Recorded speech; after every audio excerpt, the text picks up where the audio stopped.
Nottingham Forest, a club built on history, but right now we're fighting just to stay relevant. And in FM26, I'm taking on the ultimate challenge.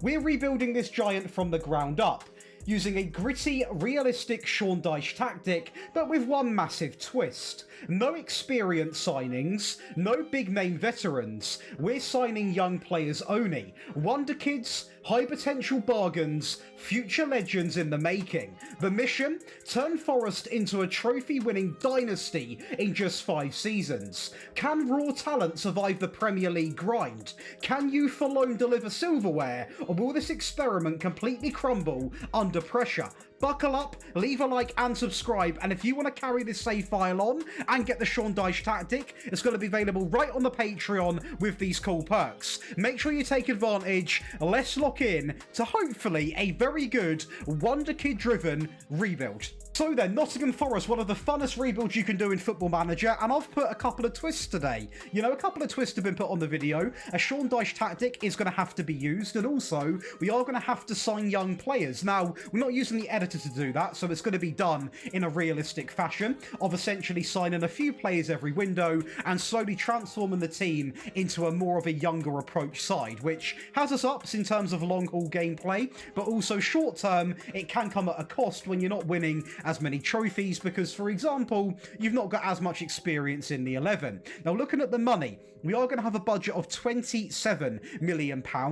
Debts and loans are actually quite eye-watering. We've got 644 million, the original debt being 419. So for the first season, I've made the very sensible choice of not signing any single player, and it also gives me a bit of an understanding on what positions I need to hunt for youth first in terms of squad performance and squad depth. Now, when we look at the actual club, okay, they're a club that have got a lot going for them. We're talking about a good stadium setup, very good pitch condition, good training, good youth, average corporate facilities, adequate academy coaching, and above average youth recruitment. So I'm not going to sit here and lie to you guys. I don't feel like we're going to produce a lot of our own talent. I will go and sign them, but of course, I will keep an eye on it and see exactly what we can produce through the ranks. Now, in Season 1, we are playing in 4 competitions: the Premier League, the FA Cup, the Europa League, and the EFL Cup. And I'm going to talk about just through some things what I want to try and achieve in this rebuild. Now, we are here for 5 years. That's a guarantee. We're not going above it. We're not going below it. I'm here for a locked 5-year period. Now, the FA Cup is a trophy that, if I'm not mistaken, you've got to go back, and I don't even know if we've actually won this trophy. I don't know if I'm being... Oh, we have there, Nottingham Forest, 1958. I don't believe we have won at any other time apart from there, unless I am being blind, which I'm not. 1958 is the last time we have won that trophy, and in my opinion, that is not good enough. So I need to make sure we win that. We go to the EFL Cup, for example, go to the past winners. I'm not going to sit here and lie. I don't know if we have actually won this. We have in 1989 and also 1988. So apart from them back-to-back years, we have been ghosting ever since. So another trophy that has been way too long since we have won it. And the actual Europa League, again, that's something that I want to try and tick off, as in the last 5 years, we have been nowhere near it. So I want to try and make that happen, see what we can actually do. And the Premier League, of course, is going to be the big question, the big debate. Can I win the Premier League in 5 years? We are predicted to actually finish in 10th place. We don't have a single player in the media 11, and we might not have a single player in that 11 purely because we are going to be bringing in younger players that won't have great current ability. They'll have future ability. Now, what makes this a very interesting rebuild compared to your average Forest rebuild is we have got some big names in this squad. I think we can agree, right? We've got some fantastic names, the likes of Murillo, Zinchenko, Douglas Luiz, Morgan Gibbs-White, Hudson-Odoi, good strikers, good goalkeepers, good wingbacks. It means nothing, because every season I'm going to make a rule where I have to sacrifice at least one of these players and get a young player to lock in that position. And that's exactly what's going to happen from next season. The first season is to, 1, deal with a little bit of the debt. get these players playing well so that I can sell them, raise money to sign Wonderkids. So there is a lot of thought gone in this, and yeah, I mean, the average age in the squad isn't the highest I've seen, but we have got a lot of players that are either 30 or approaching 30, and to be honest, I am not guaranteeing anyone a future in this project that is above the age of 25. So luckily, Gibbs White is in that safe category. Just everyone else above will be on the transfer list, because I want to try and build a dynasty within 5 years, only signing young players, and we're not using the editor, so I will sign players that I can afford. So I'm not going to guarantee that we're going to have, you know, Esteval. I'm not guaranteeing that because he's very, very expensive. I don't know what the money's going to look like, and obviously we're a club that, putting it bluntly, don't have a ridiculous amount of money. You can see there the balance. You can see there we had 5 million to go and spend. Now, on top of this absolute incredible idea, we've got a Sean Dyche tactic. I mean, it's brilliant to see. We have got a Sean Dyche tactic, and that is going to put another element on this video. And again, at any part of this video, you want to grab all of these Patreon perks, which will include the tactic and the rebuild file, all of my tactics, all of my rebuild files, the ultimate save files we're doing, set pieces, training, console set pieces as well, ad-free viewing, one-on-one tactical help, access to big giveaways, and so much more. Make sure you go and check out the Patreon, because there is close to 7,000 members. We're growing at a ridiculous rate, and much love for that, and I can promise you every single day I'm thinking of even more things to give back to those who just show absolute mad love. It means the world to me. It really, really does. Now, to go up and actually explain why this puts another sort of twist on the video, it's quite simple.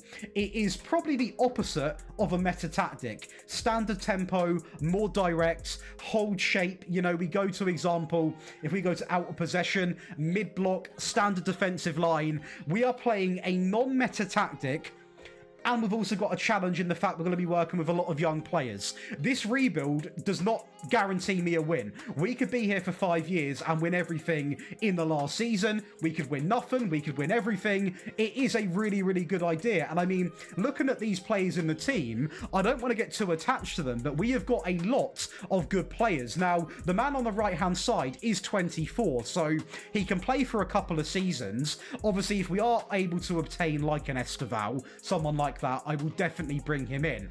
But Big Dan, he's absolutely world class, and the positive I will say very, very early doors is, even if we don't use these guys to fit the challenge concept, I can sell these players and raise big money to obviously move on. So the same can be said for the likes of Hudson-Odoi.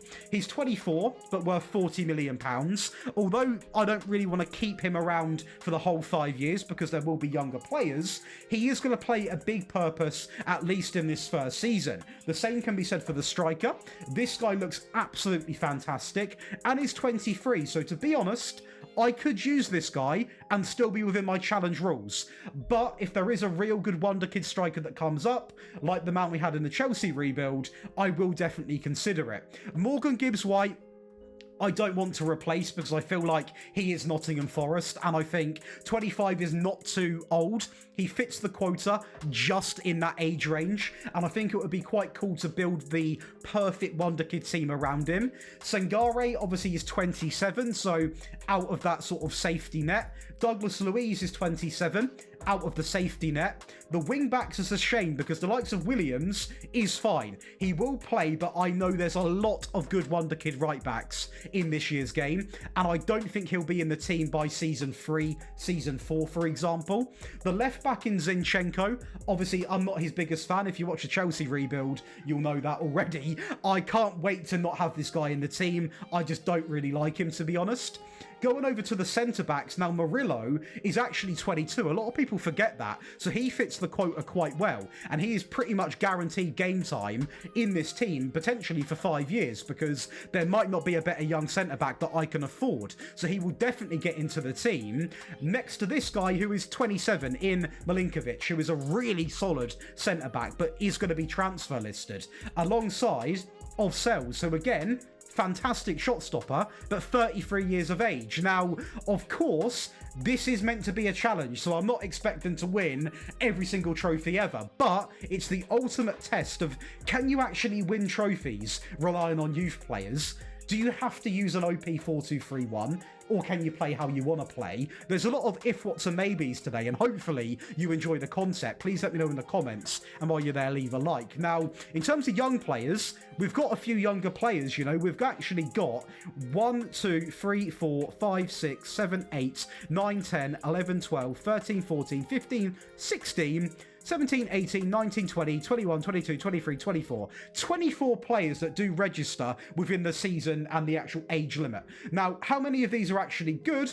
I don't know. I have used this guy, Christian Clark, in a lower league save, but I'm not going to spoil yet because it is upcoming, and he was actually really good, so I am going to keep an eye on him. And also this, you know, he's got Daly in his surname. Bit of an interesting picture, but I'll look out for him. He's got a good surname. There's a lot of players like Amari Hutchinson, for example, that I'll keep an eye on. Murillo, obviously you've got James McAtee, Elliot Anderson. You've got all these players. You've got Arnold, you've got Hudson-Odoi, Nico Williams, Marato. You know, these are really, really good players, right? But it's not going to get in the way of me signing Wonderkids. Let me tell you that. So let's get into Season 1, see what the current Forest team does, see who plays well that I can then move on for money. And yeah, let's get into it. I honestly don't know how this is going to go.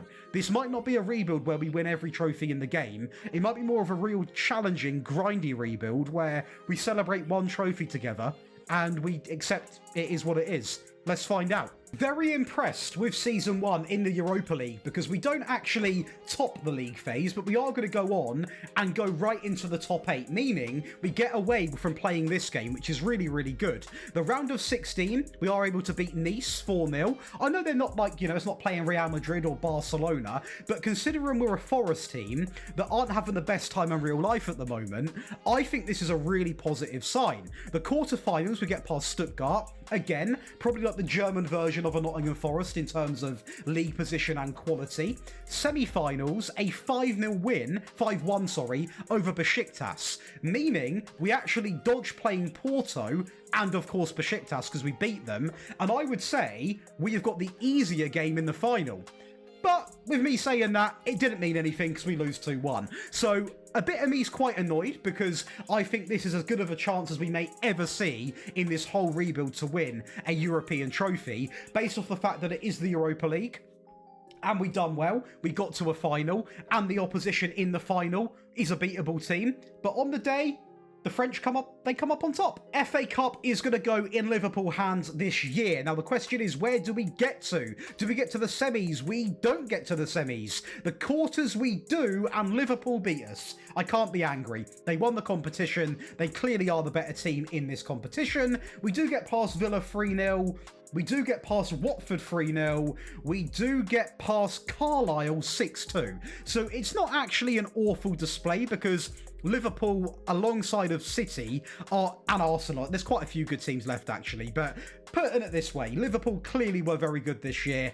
And in Season 1, with a brand new tactic, I can't expect much more. The EFL Cup is very frustrating because, again, a good team won it, right? Man City won it, but we actually go out in the third round against Everton. Now, again, I know you can sit there and say, Josh, you're Forest. Everton can beat you now and then, but I genuinely believe we should have beaten them because look how early that is to go out. So the Carabao Cup is a lot harder to accept than the fate of the FA Cup because I can accept losing to a Liverpool, but even with it being a first season, I back myself against Everton, so pretty angry with that one, to be honest. But we are going to sign off in style, in my opinion, because we are going to get top 6 football, and we were actually only 1 point off getting in the top 4. Now, I'm going to be honest, we don't have any players to talk about in terms of best performance, and we don't have anything to talk about in terms of team stats, but that league finish is really, really positive. Now, we only lost 9 games, so we actually pick up points from 29 games out of 38,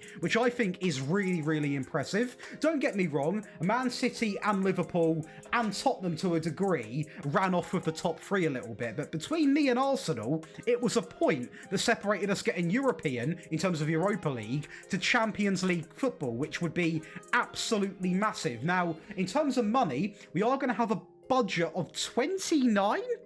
a bit more, £42 million to go and spend, which is okay, it's not great. Now, if we look at the team, for example, we could have done with a lot more investment because, to be honest with you, we'll go to In Possession and have a little look right now. The players, you know, they're not doing bad. Gibbs White, 30 and 15, Igor, 23, Jota Silva out on loan, 20 and 7, Big Man Arnold up front, 13 and 3, 11 and 16, 7 and 21. It's not bad at all, but a lot of these players will not be in this team forever because younger players will come in. Now, again, because I'm not using the editor, because I want to try and do this as realistically as possible, 42 million can get you either one really good Wonder Kid or maybe 2 to 3 average Wonder Kids. And I've got to sit here in the big chair and think, Josh, you want to win trophies, you need to win trophies, do you even want to sign average Wonder Kids? And the answer's no.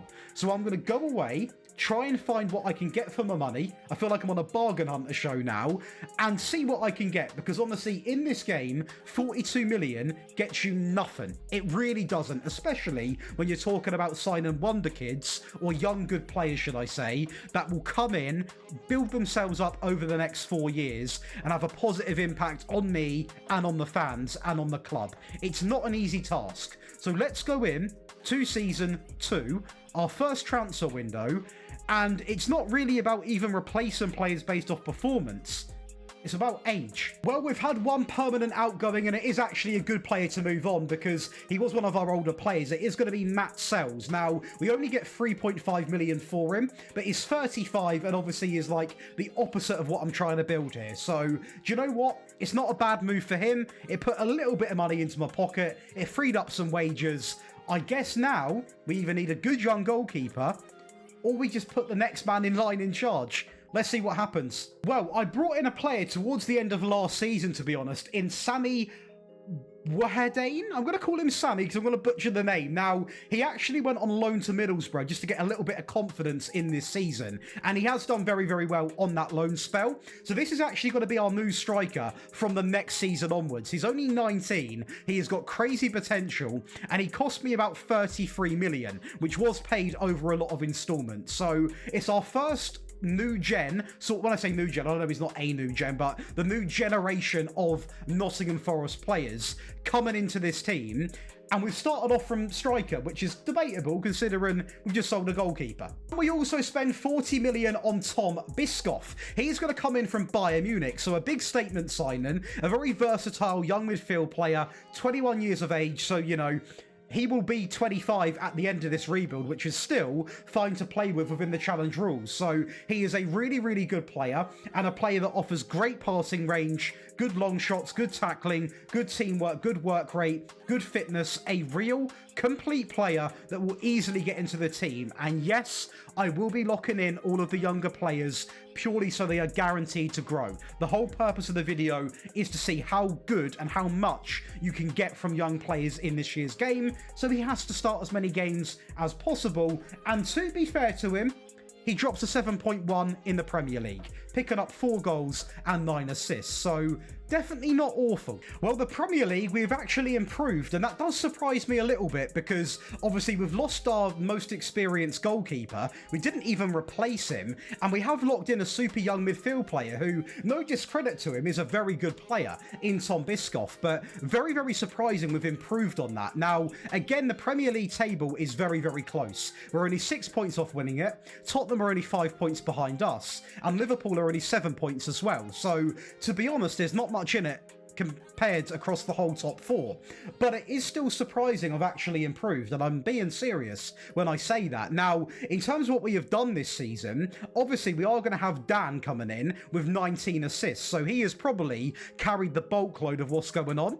He is still a player who obviously can play within the age limit because he was young enough before we started using him, and yeah, so this is actually going to have a very unique sort of vibe when we go into the rest of the competitions, because there is a world where we've actually improved across the whole board. Well, in very bizarre fashion, we actually did get into the Champions League. It is my mistake. I thought we had Europa League. We got into that Champions League. Now, we don't get into the top 8 as we are going to only win 4 games out of 8. And when that happens, typically you're not going to make it into the top 8, are you? So we are going to go into the knockout playoff rounds where we beat Lille, probably one of the easiest teams you can get in the Champions League. They're a team that when you play them in the Europa League, you're like, do you know what? Fair play. This is my level. The Champions League, we could have played City, we could have played Dortmund, Leverkusen, Inter, Feyenoord, Juventus, Bayern. A lot of big teams went down into this bracket. The round of 16, we scraped past Tottenham in a very, very lucky win. And we scraped past Atletico Madrid. So when you get to the quarters, in my eyes, we're now through to the semis. Anything can happen. And what happened was that we lost. But it was by a goal against Real Madrid. So do you know what? There is a world here where in Season 2, we would have been in the Champions League final. It was a 1-goal deficit that cost us that game. So do you know what? I'm actually quite impressed with the team here. That is a really, really, really good sign. Improvement in the Premier League, runners-up medal, and semi-finalists in the Champions League, and you lose against Real Madrid. You can't be angry. EFL Cup this year is going to go to Manchester City. Our time actually come to an end in the quarterfinals where we do lose against Tottenham. I'll be very fair with you guys. I genuinely don't think I'm going to care too much what happened in the Carabao Cup or FA Cup this season because of how well we've done in everything else. We have done such a good job. I can't really be angry. I can't be angry because, yeah, we lose a final. It's never nice, but we actually get to the final of the FA Cup. We lose against Tottenham Hotspur in a game which, to be honest, apart from possession that we are never going to have in a Sean Dyche tactic, we deserve to win it as much as them. So that was a game that purely went down to who was the better team on penalties. And at the time, it was Tottenham Hotspur. So do you know what? I'm not annoyed at all. We have improved significantly in the Premier League. Definitely in Europe, we're now in the Champions League and in the semi-final. Money-wise, I imagine it has definitely gone up. We are going to have a budget now coming in of 72.6 million, which is going to go very, very, very far. Now, looking at the team, what actually happened? Well, what happened is Bischoff is going to come in and drop 5 and 14 overall, which is really, really impressive to see. The quick pick thing is still going to be a little bit bugged because when you've got a player locked in for a season, it breaks that part of the game. But you can see here, obviously, Gibbs White is going to be pretty much our, well, him and Ndoye actually are going to be up there with some of the best players in the league. 2 players that I still can use, but with Ndoye, I think we are going to find a better Wonderkid winger. Maybe when I say better, I'm not saying it'll be better than Ndoye, but a player that I think will suit the challenge a little bit more, a real young, talented winger. I'm sure we can get one of those. But overall, I'm not even going to question the team. Biscoff's come in and done an absolutely sensational job. He's actually improved the team, it seems. The defence is really, really good.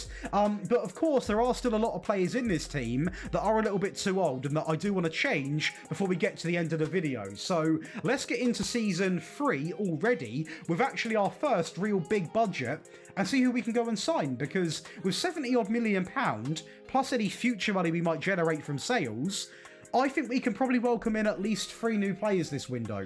And then we're going to have a striker coming back. Obviously, we are going to have this man coming back from loan to go up front. We've got Biscoff in there. You added another 3 players.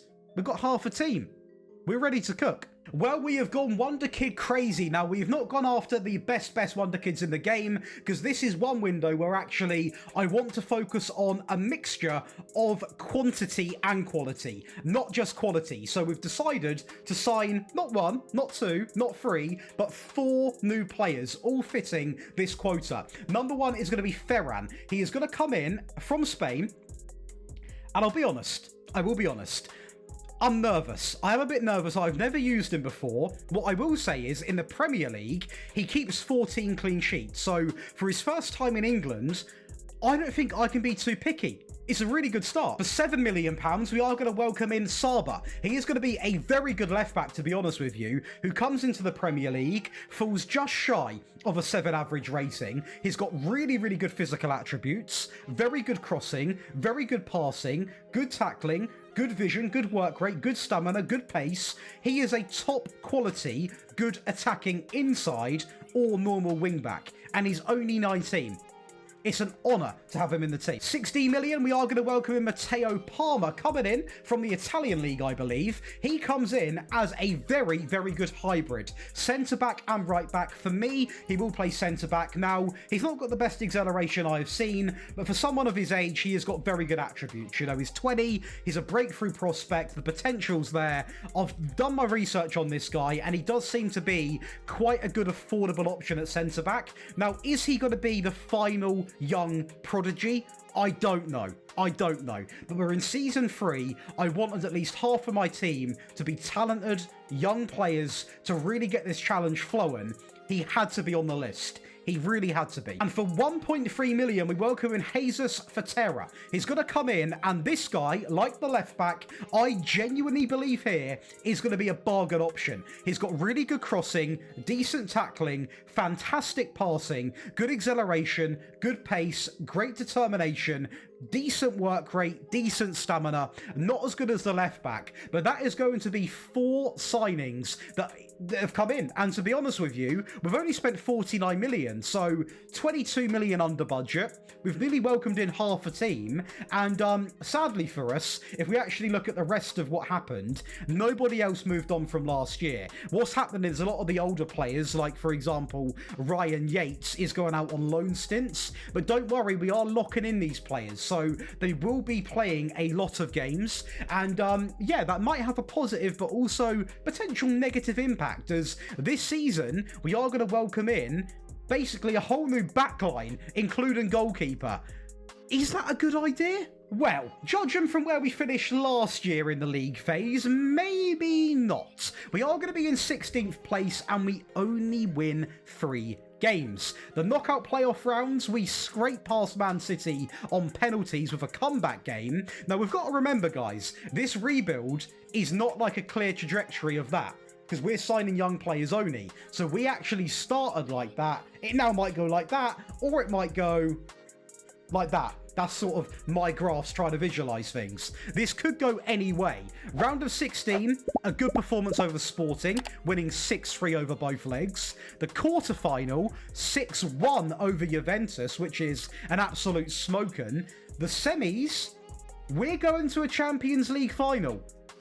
How we fluked that one then? Well, and the Champions League final is going to be underway against Real Madrid. Hudson-Odoi is going to start, as we don't quite yet have young wingers in the team. We are going to play up from the middle, from the back into the middle. A great ball through into Odoi. He's going to go through, and there was only one goal this entire Champions League final, and we've won it. And you know what? It was a game which I can actually be quite proud of the performance, because yes, we got outpossessed. Yes, they had better XG, but we sat tight in our mid-block and we won the game. We're Champions League winners. Now, I don't know if that means we've won the Premier League as well. Maybe all these young players have just magically put it together. Let's go and find out. Well, it's safe to say that's not the case, because we are not going to be anywhere near the top. Now, defensively, I think our young players have done exceptional. 14 clean sheets. The best team in the league when it comes to keeping clean sheets, right? So our goalkeeper obviously also wins that award. Dan Ndoye picks up a great performance as well. But when it comes to getting points, we simply lost too many games. 14 losses is way too many. Way too many losses. Now, don't get me wrong, to make it into the top, sort of 6, there's an 8-point difference there. So, or the sort of, 6th place to 7th place, there is not much in it. But then also behind us, you've got 1, 2, 3 teams on 47 points, which is obviously one result going their way. They've got 50 points. You then also have Crystal Palace and Everton on 49 and 50. This could have been a lot worse or a little bit better. And based off that very interesting logic, I'm going to say I'm happy. As strange as that sounds, because I could have gained a couple of places, but I had more teams that could have taken places off me. So I think I would take that. 100%. Now, the FA Cup is going to go to the hands of Chelsea this year. The question is, where did we get to? The semi-finals is not going to be where we got to. The quarterfinals isn't. The 5th round? Okay, we have been humiliated. The 4th round? Okay, the 3rd round? Yeah, I mean, it's against Chelsea. And you know what?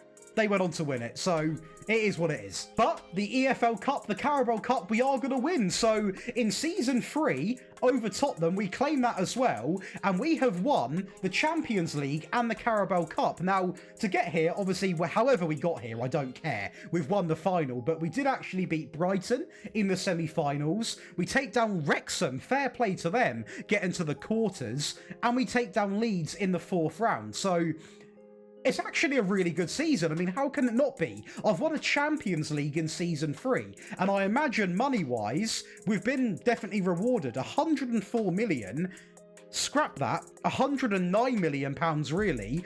A Champions League at Nottingham Forest, under Sean Dyche, only using young players. Is this even possible? Well, clearly it is. Now, our team on paper looked like this. We had the big man up front. We've got Bischoff. We've got the left back, Palmer, Fatea. We've got the goalkeeper, obviously, in net, obviously. And they done a really, really good job. I mean, it's the striker, 35-1. Is it Sammy? I want to make sure I get his name right. It is Sammy. He is developing into an absolute demon already. 35-1. Bischoff done well. I will say these fullbacks, because of the Sean Dyche system, they're not allowed to be as attacking as probably what they potentially could be. If you put these in like a real expressive wingback system, they would obviously contribute more, but they're doing their job really, really well. And as a team, it's actually youth only, the young players, that are going to top the goal scoring charts. Gibbs White close behind, and Doy's doing a great job. Hudson-Odoi doing great as well. But we now look at the team, and you know, over half the team are young players. They are my players. So we've now got 2 seasons to try and turn this team into a completely young side, and that's exactly what I'm going to go and do. You know, that's the whole aim of the video. But I'm actually quite confident in what we can do now. I've won a Champions League. I've won a Carabao Cup.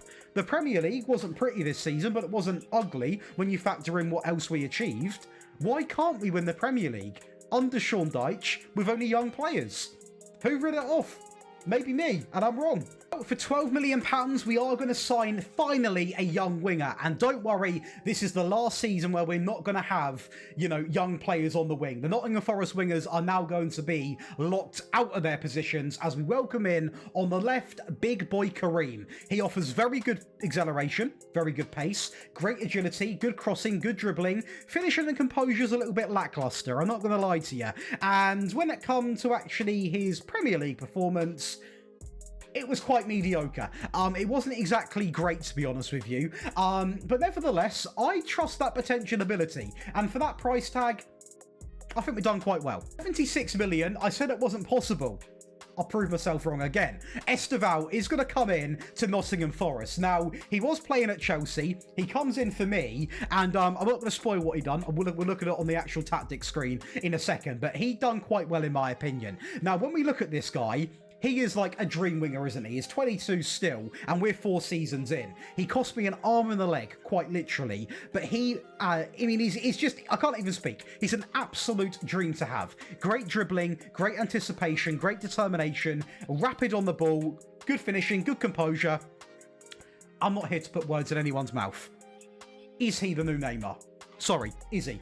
Let me know in the comments. And with those 2 signings, in Season 4, we found a way to win the FA Cup over Manchester United in a game which, to be honest, oh my God. I mean, do you know what? If you want a tactic that can win with no possession, I've made a banger here, haven't I? Because they don't have possession in real life.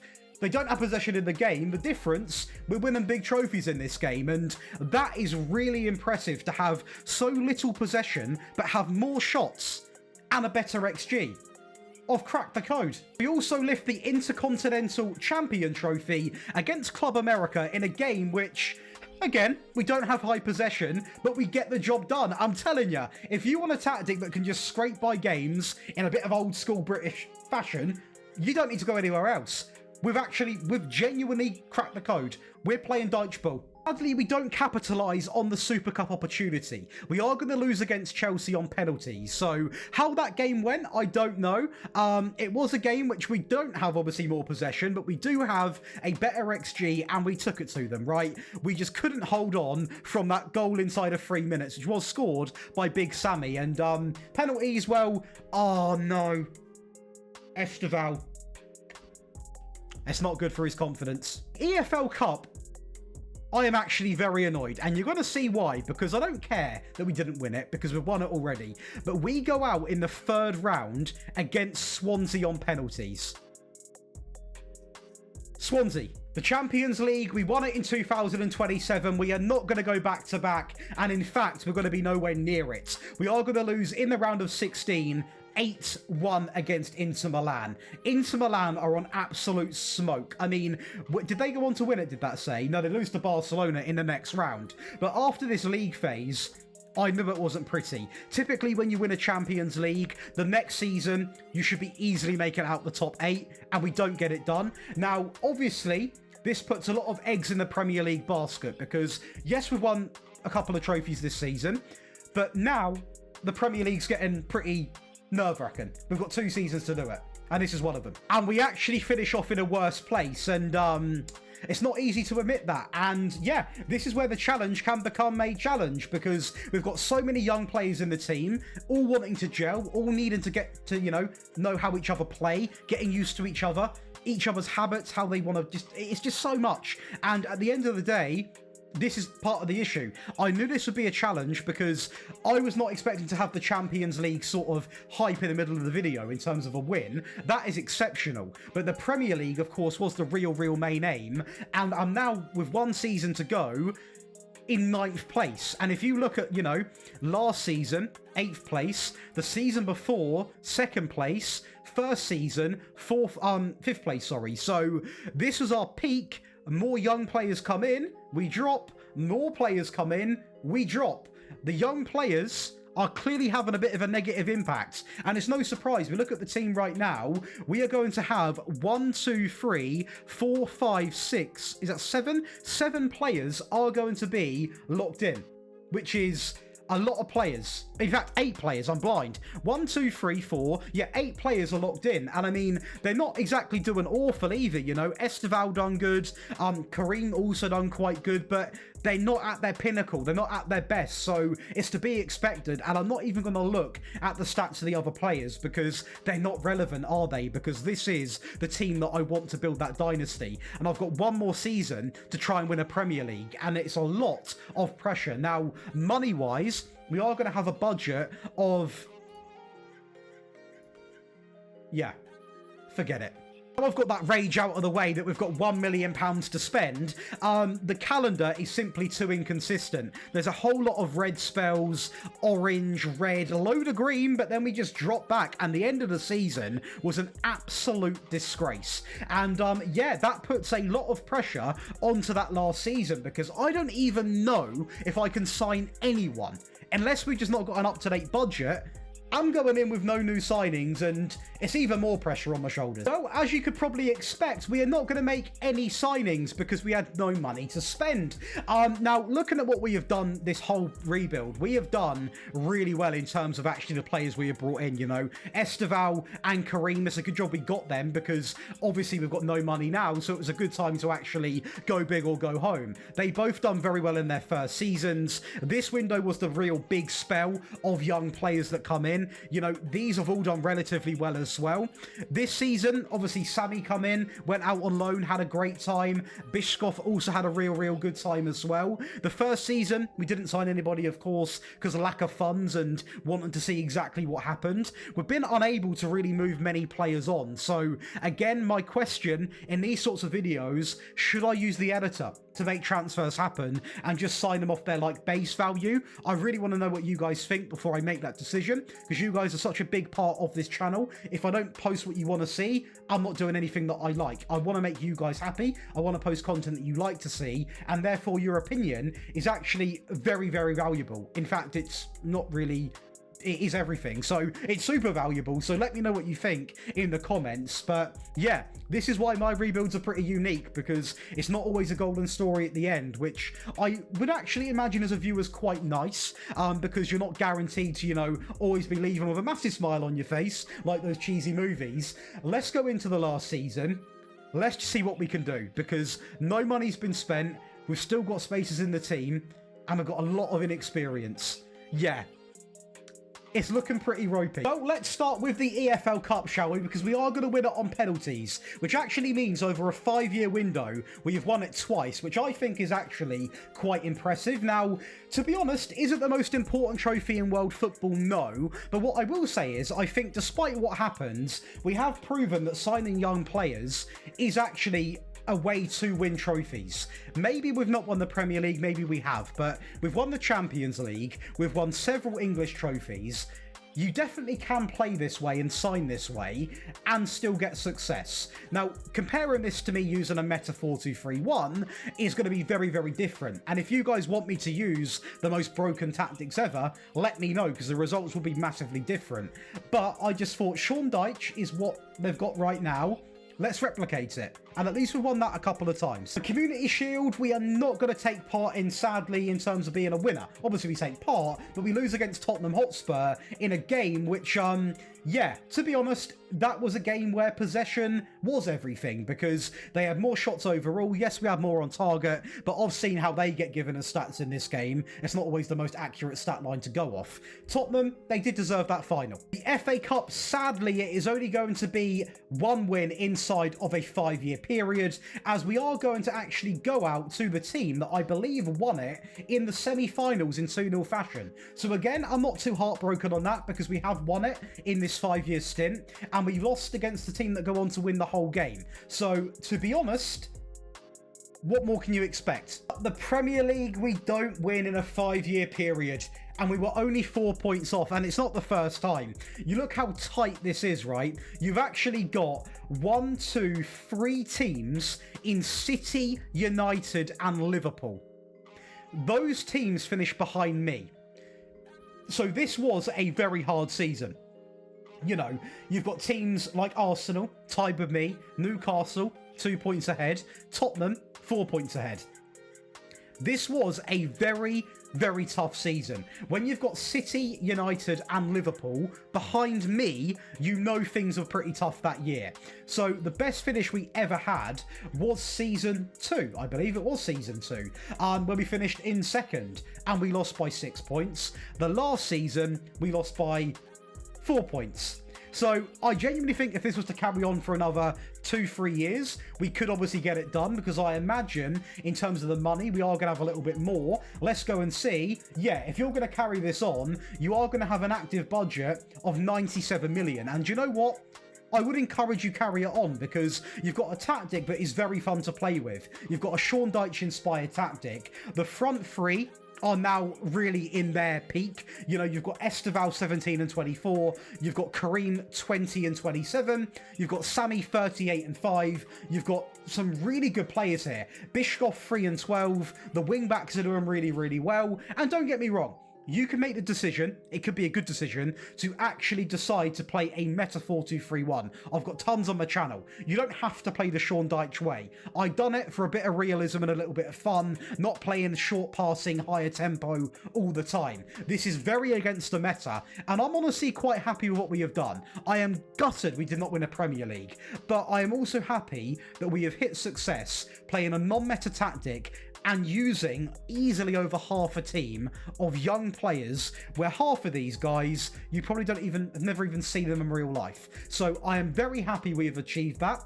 We've done a good job in my opinion. Let me know if you want to see this again with another team. If so, what team? And if there's anything different you would do, leave a comment below. And while you're there, be sure to leave a like and subscribe. And yeah, that's going to be me done for today, guys. Mixed emotions. I feel like without that Champions League, I'd be pretty negative. But overall, I've had a lot of fun. And that's all that matters. I'll catch you in the next one.